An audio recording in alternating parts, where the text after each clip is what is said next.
Yob, luto tayo ng dinengdeng. Eto oh. Dinengdeng na isdang bangus. Tara, samahin niyo ako. O Yob, nagpakulo ako ng tubig ngayon. Mga Yob, kumukulo na yung ating tubig.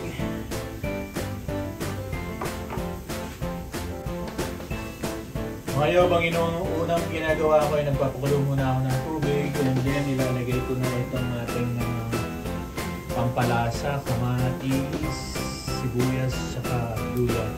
Sabay-sabay na natin ilagay.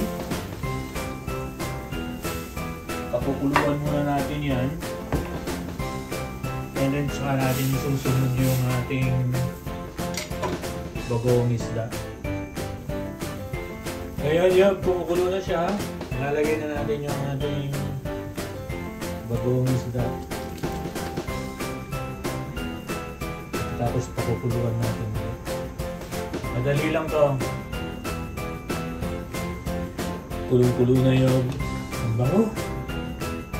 Ang bango niya. Ang bango ng bagoong isda. Susunod na natin yung ating mga isda. Yung bangus ang ilalagay ko.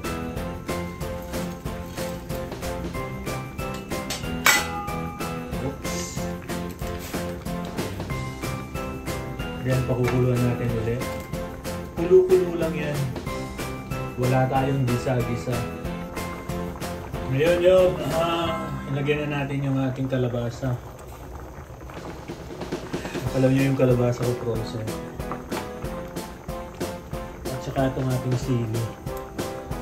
Meron akong napitas na 2 pirasong sitaw na sa aking maliit na garden. Yan, isasama ko na. Ayan, pakukuluan natin siya ulit. O Yob, kulong-kulo na. Medyo malambot-lambot na rin yung kaya tamang kauling ginili. Yung ating huling nilagay na kalabasa at sili, medyo malambot-lambot na. So, bago natin nilalagay yung ating talbos ng kalabasa, nilagyan ko muna ng pampalasa, chicken powder.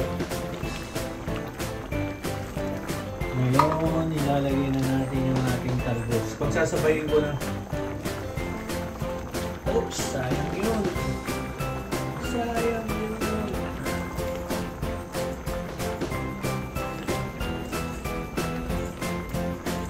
Ayoko na nilagay yung tubig. Baka tumabang na siya.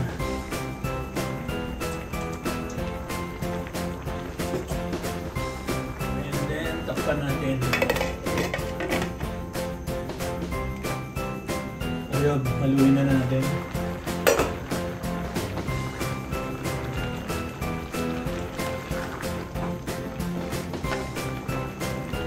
Hindi ko siya mahalo. Linis na baka madurog sa baba.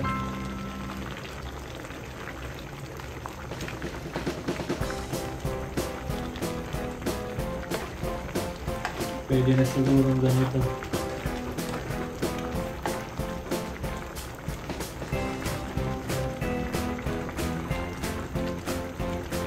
Yung galawin yung isda sa baba ay sa ilalim sa baba. Ilalim. Ano ba ako na yung baba? Okay na to. Patayin na natin. Turn off. Ngayon Yob, ito na yung ating maywagang plato. Kukuha na tayo. Sabi ko na nga nadurog na yung bangus natin naputol-putol na. Sarap nito.